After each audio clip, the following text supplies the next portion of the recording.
माननीय श्री राघव चड्ढा। सर अक्सर देखा जाता है कि जब वित्त मंत्री जी बजट पेश करती हैं, कृपया तो चेयर पे बैठ कर ना बोले सर अक्सर प्लीज। अगर समय देंगे तो हम बगैर पेपर देख के बोलेंगे, मगर समय नहीं होगा तो पेपर पढ़ना पड़ेगा सर। आप बहुत सीनियर सदस्य हैं, समय आवंटित होता है पार्टी दलों के द्वारा बीएससी मीटिंग में, ये चेयर नहीं करता, आप जरूर जानती होंगी। Please Raghav Chadha ji please. Sir अक्सर देखा जाता है जब वित्त मंत्री बजट पेश करती हैं तो रूलिंग कोalition के जो एमपीज हैं, जो ट्रेजरी बेंचेस पर बैठते हैं, वो सरकार की तारीफ करते हैं और कहते हैं कि इससे भारतीय अर्थव्यवस्था में क्रांति आ जाएगी इस बजट से। और विपक्ष में जो बैठे हैं वो अक्सर निंदा करते हैं, कहते हैं किसान की कमर तोड़ दी, बहुत महंगाई हो गई, अमीर और अमीर हो रहा है, गरीब और गरीब हो रहा है। लेकिन मैं आज प्रयास करूंगा कि एक ऑब्जेक्टिव एनालिसिस इस बजट का करूं और कंस्ट्रक्टिव क्रिटिसिज्म अपना आपके माध्यम से वित्त मंत्री को दूं। Sir, the title of my speech is the good, the bad and the way forward. 4 good things that I found in this budget, 4 bad things that I found in this budget, and 4 innovative suggestions to the Honorable Finance Minister. So the first good thing that I found in the budget is that there was an increase in the STT for derivative trading. Usually सरकार की निंदा हुई इस विषय को लेकर, markets भी गिरी, लेकिन मेरा यह मानना है कि इस कदम से स्पेक्युलेटिव ट्रेडिंग यानी कि सट्टा ट्रेडिंग समाप्त होगी या कम होगी और रिटेल इन्वेस्टर, जो 90% रिटेल इन्वेस्टर एफएनओ सेक्टर में नुकसान भुगतता है फ्यूचर्स एंड ऑप्शंस के चलते, जुआ खेलता है, उसमें आपको रिटेल इन्वेस्टर की प्रोटेक्शन का एक माध्यम बन सकता है। लेकिन मैं इसी के साथ साथ वित्त मंत्री जी को याद दिलाना चाहूंगा कि एसटीटी का जेनेसिस क्या है, एसटीटी का जन्म कब हुआ। एसटीटी हमारे senior colleague mister P Chidambaram जब फाइनेंस मिनिस्टर थे तो उन्होंने इंट्रोड्यूस किया, and it was introduce to replace long term capital gain tax on equities. जब long term capital gain on equity zero था तब एसटीटी को लाया गया कि वे एक सिंपल अपफ्रंट लेवी होगी ट्रेड्स पर regardless of profit and loss. लेकिन अब सरकार ने long term capital gain tax भी लगा दिया, एसटीटी भी लगा दिया और रिटेल इन्वेस्टर को और तमाम इन्वेस्टर्स को एक प्रकार से डिसइंसेंटिवाइज किया। मैं एक सुझाव लाया हूं सरकार के लिए जिससे long term house hold earnings बढ़ेंगी, वेल्थ क्रिएशन होगा और वेल्थ पार्किंग रियल एस्टेट और गोल्ड के सेक्टर से निकलकर इक्विटीज में आएगी और स्पेक्युलेटिव ट्रेडिंग और कम होगी और long term investment behaviour investors का बढ़ेगा। वो की है कि long term capital gain tax on equities should be made nil in this country for individual investors. दुनिया की कई ऐसे देश हैं जिसके अंदर long term capital gain tax equities पे खास तौर पे शून्य है, जैसे कि Switzerland, Singapore, UAE, New Zealand, Hong Kong, Qatar, Malaysia. मैं चाहूंगा कि जब एसटीटी बढ़ाया जा रहा है तो इसी बजट में ही long term capital gain tax को जीरो किया जाए। सर, मेरा दूसरा जो मैं सरकार के बजट को एक्नॉलेज करना चाहूंगा वो ये है कि कैपेक्स के जो एक्सपेंडिचर एलोकेशन होता है उसमें एक बढ़ोतरी देखी गई। जहां वित्तीय वर्ष 18-19 में मात्र 3 लाख करोड़ कैपेक्स था, वो इस वित्तीय वर्ष में 12 लाख करोड़ तक पहुंचा है, which is 4.4% of the GDP, which is a good step. It will have a multiplier effect and it will prioritise asset creation. लेकिन इसके साथ साथ सरकार को 5 साल में क्या कैपेक्स वो कौन कौन से क्षेत्रों में खर्चा करने जा रही है उसका एक ब्यौरा देना चाहिए ताकि प्राइवेट सेक्टर भी इस कैपेक्स के खर्चे को मैच कर सके।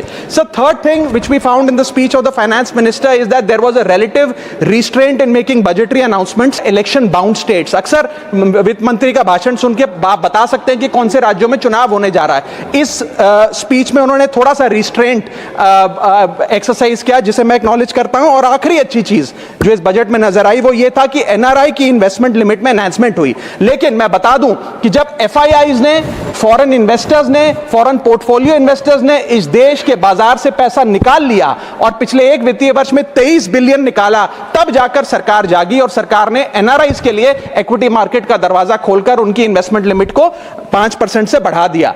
इसमें कोई दो राय नहीं है कि इससे इन्वेस्टर्स 32 मिलियन एनआरआई इन्वेस्टर्स को अब भारतीय बाजार में पैसा डालने का मौका मिलेगा। लेकिन इसी के साथ साथ सरकार को इस पर भी गौर फरमाना चाहिए कि क्यों फॉरेन इन्वेस्टर्स भारत से पैसा निकाल कर बाजार को छोड़कर जा रहे हैं। Sir, now I come to the bad part of the budget. First thing is the debt to GDP crisis. सरकार ने और डेट लेने के लिए, कर्जा लेने के लिए इस बजट में फॉर्मूला ही बदल दिया।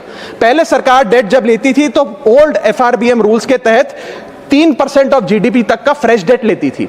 इस बजट में सरकार ने उस फॉर्मूले को बदलकर कहा कि टोटल सरकार का डेट जीडीपी का 50% होगा और उस सीमा में हम डेट लेंगे। यानी कि they want to play on the denominator effect. For example, एक साल बजट अगर हमारा जीडीपी 12% से ग्रो करता है तो उस साल सरकार खूब सारा डेट लेके सरकार पे कर्जा लाद सकती है, जो कि फिस्कल डेफिसिट 4.5, 6.5, 5% तक भी पहुंच सकता है। सर, इसी के साथ साथ मैं बताना चाहूंगा कि आज सरकार कहती है कि हमारा डेट टू जीडीपी रेशियो 56% है, लेकिन ये गलत है, क्योंकि बहुत सारे ऑफ बैलेंस शीट आइटम्स हैं जिसे सरकार डेट में दिखाती ही नहीं है, जैसे कि FCI bonds, OMC bonds, fertiliser, NHAI, NFSS, यानी कि तमाम तरीके के ऐसे कर्जे हैं सरकार के ऊपर जो सरकार अपनी बैलेंस शीट में नहीं दिखाती है। सर, मैं सरकार को आपके माध्यम से यह रिक्वेस्ट करना चाहूंगा कि देश का कर्जा और कैसे ना बढ़े इस पर काम करें, ना कि और कर्जा लेने के लिए हम जीडीपी और डेट टू जीडीपी के फॉर्मूले के रेशियोज बदलकर और पैसा कर्जे पे ब्याज पर लेने का प्रयास करें। सर, दूसरी दिक्कत जो इस बजट में नजर आई वो ये थी कि इनकम टैक्स स्लैब में चेंज नहीं हुआ। सर, हर साल देश का आम आदमी जब वित्त मंत्री जी की बजट की स्पीच सुनता है तो वो इसलिए नहीं सुनता कि पीएलआई की क्या इन्वेस्टमेंट होगी, कौन सा कॉरिडोर बन रहा है। देश का आम आदमी, सैलरीड क्लास, इसलिए बजट की स्पीच सुनता है कि उसके अंदर स्लैब में कोई रिवीजन होगा, क्या हमारी स्टैंडर्ड डिडक्शन की जो हमें डिडक्शन मिलती है वो बढ़ेगी। लेकिन इस बार बजट में देश का आम आदमी और खास तौर पर देश का मिडिल क्लास डिसअपॉइंट हुआ।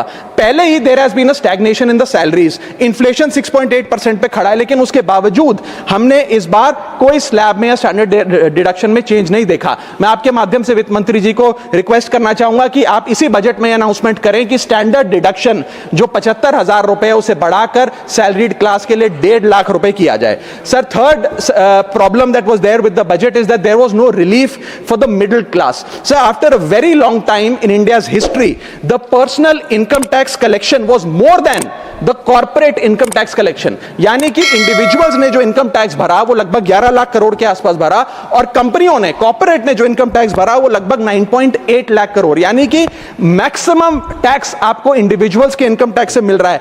आप मिडिल क्लास वो टैक्स भर रहा है। आज वो दौर आ गया है कि हम मिडिल क्लास को अपलिफ्ट करें, मिडिल क्लास को पैम्पर करें, नहीं तो मिडिल क्लास एक सैंडविच की तरह रिच क्लास और पुअर क्लास में दबता चला जा रहा है। सर, राइजिंग कॉस्ट प्रेशर्स के चलते पिछले वित्तीय वर्ष में मिडिल क्लास ने देखा कि उसके एजुकेशन के खर्चे में 8% की बढ़ोतरी हुई, हेल्थ केयर 9% से महंगा हुआ, रेंट 7% से, फूड 6% से, ट्रांसपोर्ट 5% से।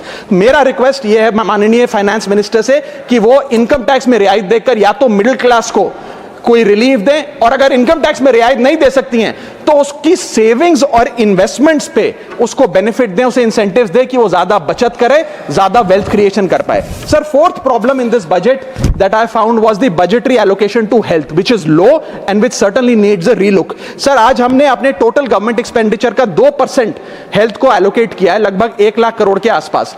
नेशनल हेल्थ पॉलिसी 2017 बताती है सर, और सरकार का ये अपना ऑब्जेक्टिव रहा है, गोल रहा है, that spending on public health should be 2.5% of GDP. आज हम 2026 में खड़े हैं, हमारी पब्लिक हेल्थ पे स्पेंडिंग मात्र 0.5% ऑफ जीडीपी। हम अपने लक्ष्य से कोसों मील दूर हैं। जहां यूएस में 18% ऑफ जीडीपी हेल्थ केयर पे खर्च होता है, यूके में 12%, जर्मनी में 13%, स्वीडन में, नेदरलैंड में, डेनमार्क में, जापान में, स्पेन में 10% ऑफ जीडीपी खर्च होता है, क्योंकि वो देश जानते हैं कि जान है तो जहान है। लेकिन हमारे देश में मात्र 0.5% ऑफ जीडीपी हम अपने हेल्थ पे खर्च करते हैं, और इसके चलते आलम यह है कि सरकारी अस्पताल में अगर आप चले जाइए, which is called the backbone of India's health care, वहां पर आपको पुरानी जर्जर बिल्डिंग मिलेंगी, मैसिवली अंडरस्टाफ्ड हॉस्पिटल मिलेगा, ओवरवर्क डॉक्टर मिलेंगे, पॉपुलेशन के हिसाब से बेड नहीं मिलेगा, जांच के लिए मशीनें नहीं हैं, दवाइयों की कमी है, और अगर इलाज की, ऑपरेशन की डेट मिल भी जाए तो वो डेट इतनी दूर होती है तब तक मरीज चल बसता है। Sir, the reality is that COVID made us realise, and it was a wake up call for India's public health infrastructure, and I want to ask the house today, are we prepared,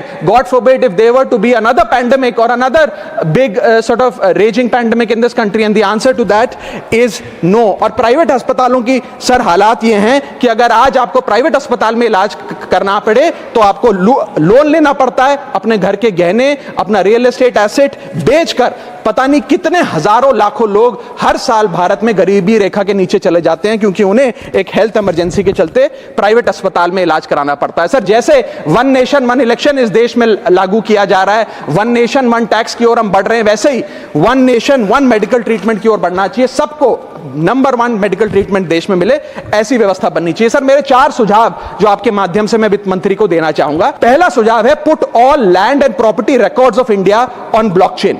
एक blockchain based land registry ledger बनाइए। पहले 10 major राज्यों शहरों से शुरू करिए, महानगरों से और टियर 2 सिटीज से, जिस लेजर में, जिस ब्लॉकचेन लेजर में हर रिकॉर्ड, हर सेल, हर म्यूटेशन, हर इनहेरिटेंस को एक डिजिटल रिकॉर्ड बुक में डाला जाएगा, जो एक ब्लॉकचेन लेजर होगा, जो टाइम स्टैम्प्ड होगा, टेम्पर प्रूफ होगा, 100% ट्रांसपेरेंट होगा और रियल टाइम प्रॉपर्टी ट्रैकिंग आप उससे कर सकेंगे, जिसके चलते इंस्टेंट टाइटल वेरिफिकेशन होगा। आज सर हमारा जो रियल एस्टेट का लैंड एंड प्रॉपर्टी रिकॉर्ड का जो बाजार है, उसमें अटर केओस है। केओस इसलिए है कि लोगों को रजिस्ट्रार के दफ्तर के बाद धक्के लग रहे हैं, दलालों ने उन अफसरों पे पूरी तरीके से कब्जा किया हुआ है, प्रॉपर्टी टैक्स में चोरी होती है, सर्कल रेट को एक्सप्लॉइट करके कैश में प्रॉपर्टियां खरीदी जाती हैं, फर्जी कागज, कब्जे, टाइटल डिस्प्यूट, न जाने क्या क्या चल रहा है, जिसके चलते आज 66% of India civil disputes are land disputes, 45% of properties lack clear title in India. India ranks 133 out of 190 in property registration efficiency. 48% of our properties are under dispute and the average time taken by civil courts to resolve these disputes is 7 years. And 6.2 crore property documents are pending digitization. वो तहसीलदार के दफ्तर में पड़े या registrar के दफ्तर में, उनका डिजिटाइजेशन अभी तक नहीं हुआ। इन सारी बीमारियों का एक ही दवा है, that is national blockchain registry, जिसके चलते प्रॉपर्टी डिस्प्यूट समाप्त होंगे, मिडिल क्लास की वेल्थ अनलॉक होगी क्योंकि वे और ब्याज पे पैसा ले पाएंगे, प्रॉपर्टी टैक्स की कंप्लायंस बढ़ेगी और रीट्स जैसे इन्वेस्टमेंट व्हीकल्स को ब्लॉकचेन वेरीफाइड टाइटल मिलेंगे, उसमें भी बढ़ोतरी देखी जाएगी। इसी के साथ साथ सर दुनिया के कई देशों ने इसे लागू कर दिया है। स्वीडन में यह लागू है, जहां पर एक दिन में आप प्रॉपर्टी का ट्रांजैक्शन कंप्लीट कर सकते हैं, वहां डिस्प्यूट रेट 2% है। जॉर्जिया में है, जहां 3 दिन में प्रॉपर्टी का ट्रांजैक्शन खत्म हो जाता है, डिस्प्यूट रेट 1% है। और यूएई में है, जहां 10 मिनट में आप अपनी प्रॉपर्टी खरीद बेच सकते हैं, वहां डिस्प्यूट रेट 1% से भी नीचे। और वहां हिंदुस्तान में प्रॉपर्टी बेचनी हो तो 2 से 6 महीने लगते हैं और 48% डिस्प्यूट रेट है। सर, मेरा दूसरा सुझाव है inflation linked salary revision act. Bharat में वेजेस को इंडेक्स करिए महंगाई से। वित्तीय वर्ष 18 से लेकर वित्तीय वर्ष 26 में हमने देखा कि real wages for the salaried class में 16% की गिरावट आई। ये गिरावट का मतलब इन सालों में जितनी महंगाई थी, जिस स्तर पे महंगाई बढ़ी उस स्तर पे वेजेस नहीं बढ़ी, जिसके चलते 16% की गिरावट रियल वेजेस में देखी गई। इसीलिए mandatory wage indexation formula is the need of the hour and the government must look at it. इसके चलते तमाम फॉर्मल सेक्टर्स में, corporate, shops, factories, gig workers, सबको इन्फ्लेशन इंडेक्स वेज हाइक मिलेगा। और सरकार के मुलाजिम को तो मिलता ही है, हर साल डियरनेस अलाउंस मिलता है, उसके बाद आप हर कुछ सालों में पे कमीशन लागू होता है। इससे आप 20 करोड़ आबादी, which is 45% of India's total workforce, आप उसे एड्रेस कर पाएंगे। सर, इसी के साथ साथ मैं बताना चाहता हूं कि दुनिया के कई देशों में यह पहले से ही लागू है। यूएस के अंदर COLA, cost of living adjustment system लागू है, जिसके अंदर एनुअल और ऑटोमेटिक रिवीजन होता है।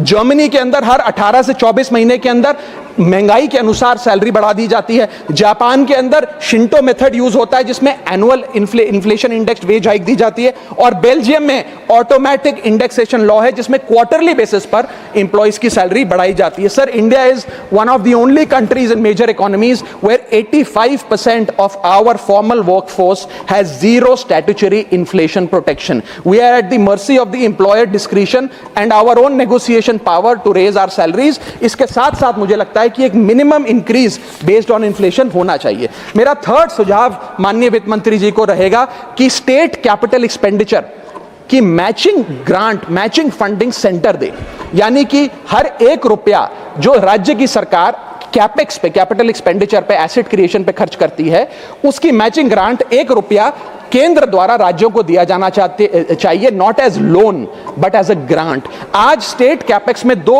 बॉटलनेक्स है। पहला बॉटलनेक है बोरोइंग कैप, यानी कि कोई भी राज्य अपने स्टेट जीडीपी से 3% से ज्यादा ब्याज पर पैसा नहीं ले सकता, वो कैपेक्स पे नहीं खर्च करता, वो तमाम तरीके के ऑपरेशनल खर्चे करता है। और सेकंड प्रॉब्लम है कि अगर केंद्र सरकार पैसा देती भी है राज्यों को कैपेक्स के लिए, वो लोन की सूरत में देती है, और कंडीशनल लोन की किस एसेट पे कितना खर्च होगा, एक कंडीशनल लोन दिया जाता है। मेरा सुझाव है that replace this loan with conditions given by the centre to grant with trust, grant based on trust by the centre. Sir, centre को आने वाले 5 वर्षों के लिए 1.5 लाख करोड़ आवंटित करना चाहिए, not as loan but as these capex grants, ताकि राज्यों में सड़कें बने, इरिगेशन नेटवर्क बने, लोकल पावर इंफ्रास्ट्रक्चर बने, ड्रिंकिंग वाटर सैनिटेशन हो, और अर्बन इंफ्रास्ट्रक्चर में एसेट क्रिएशन, एसेट फॉर्मेशन किया जाए।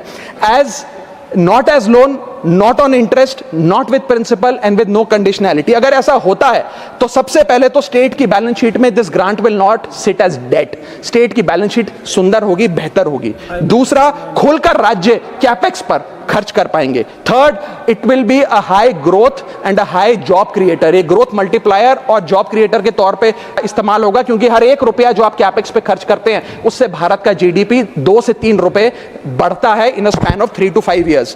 कोऑपरेटिव फेडरलिज्म मजबूत होगा, और साथ ही साथ states will become builders and not borrowers in the eyes of the centre. Sir, मेरा चौथा सुझाव जो माननीय वित्त मंत्री जी के लिए है वो ये है कि legalise virtual digital assets as an asset class. India में अभी सर वैसे ही डी फैक्टो लीगलाइज टैक्सेशन है वर्चुअल डिजिटल एसेट्स, यानी कि crypto currency, stable coin etcetera, क्योंकि अगर उनकी खरीद बेच पर कोई मुनाफा होता है तो 30% फ्लैट इनकम टैक्स लगता है, और 1% ट्रांजैक्शन टैक्स जो अपनी वस्तु बेच रहा है उसे सरकार को जमा कराना पड़ता है।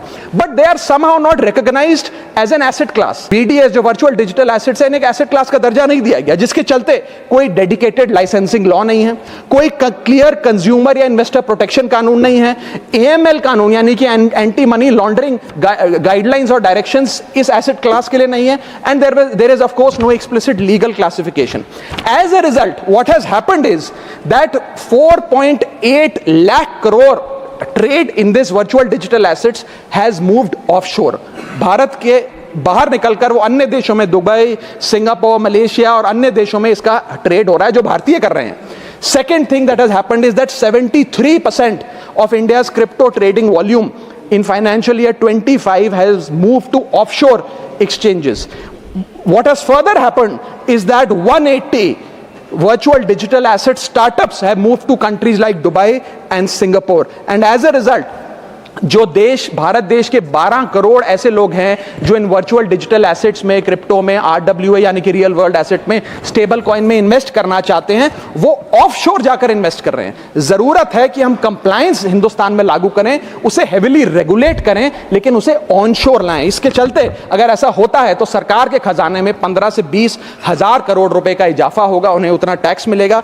और इसी के साथ साथ मैं सरकार को कहना चाहता हूं that we currently tax these virtual digital assets as if they are legal, but we regulate them as if they are illegal। मेरा सुझाव है कि इसे heavily regulate करिए, रिंग फेंस करिए इस इकोसिस्टम को, AML गाइडलाइंस यानी कि एंटी मनी लॉन्ड्रिंग कानून और मजबूत करिए, लेकिन prohibition is not protection, regulation is protection। Thank you so much, sir। Thank you।